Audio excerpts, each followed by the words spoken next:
You call your toddler's name once, nothing, twice, still nothing, 3 times. And now your voice has that edge to it, that warning tone you promised yourself you'd never use.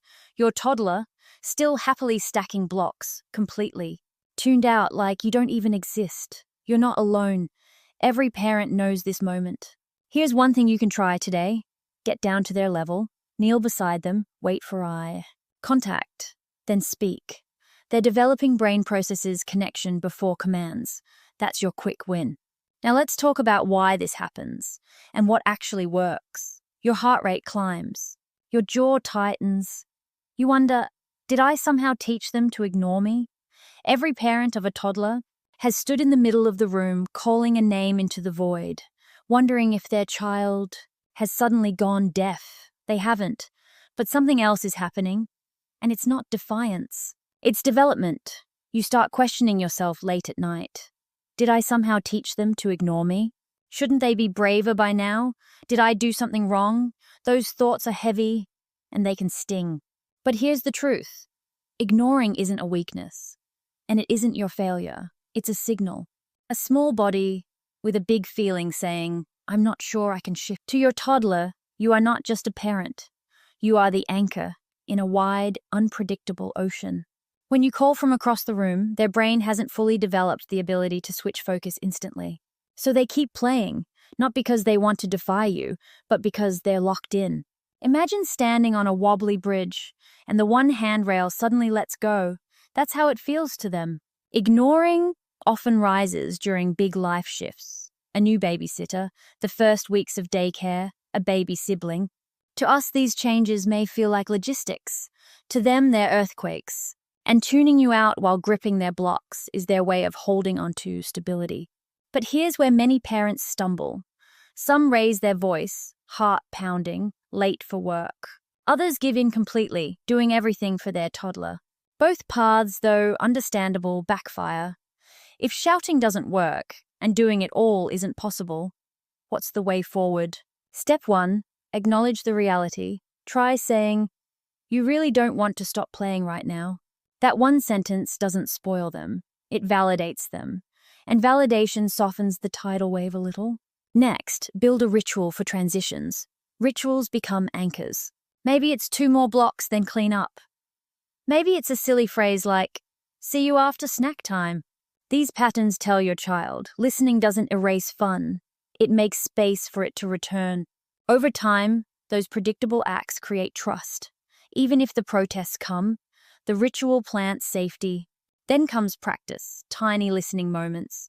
Start with micro requests at home. I'm going to the kitchen, back in 1 minute. Can you come too?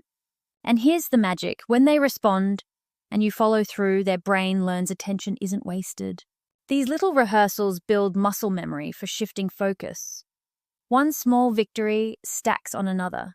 Now picture that cleanup moment again. Instead of yelling, you kneel and whisper, I know you don't want to stop. Let's build one last tower, then wash hands. You guide gently. Yes, they might still whine, but you're leaving behind more than frustration. You're leaving behind a ritual, a promise, and a plan. Progress isn't a straight line. Ignoring often resurfaces after stress, illness, or big family changes. Don't see that as failure. It's not erasing progress. It's just your child saying, I need extra help now. Like waves, these phases rise and fall, but always move forward. Some toddlers seem to listen perfectly at daycare, then tune you out at home. That doesn't mean you did it wrong. It means they held it together, then relaxed in your presence. That tuning out isn't a sign of disrespect. It's actually a sign of safety. So no, your child isn't broken. They're not manipulative. They're learning slowly, sometimes painfully, how to shift focus. And you, by staying calm and consistent, are the net beneath their high-wire act. You're not removing the challenge, but you're making sure the fall never feels endless. When you zoom out, ignoring is not forever. It's a phase, a wave that crests, then rolls back. Each time you kneel down, keep requests short, and return as promised, you teach something bigger. You teach the foundations of attention. You teach, I can shift, I can listen, connection matters. So the next time your toddler seems to tune you out, take a breath.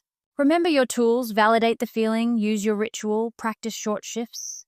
The resistance won't vanish overnight, but step by step, you're guiding them toward flexibility. You're guiding them toward independence and toward the deep security of knowing they're never truly alone. Call their name once, walk over, wait for their eyes, then speak. Say it in 5 words or fewer. Time to wash hands. Transitions, offer countdowns. 2 more minutes, then dinner. Use visual timers. Toddlers can't feel time yet. A timer they can see makes it real. That way, the timer becomes the messenger, not you as the bad guy. And mix it up. Sometimes listening leads to delight. Come see something cool, or I need your help with this. Listening shouldn't always mean ending joy. Walk over, kneel down, wait for eye contact. Speak clearly and briefly. Give them a countdown when you can, and make listening worth their while. Your toddler isn't ignoring you. They're learning, and so are you. This phase won't last forever, but the connection you're building by staying calm, meeting them where they are, and guiding them gently, that's going to last a lifetime. If this video helped, hit subscribe so you don't miss the next one. And remember, you're doing better than you think. Disclaimer: our content is informational, not medical advice. If you're unsure, check in with a pediatric professional.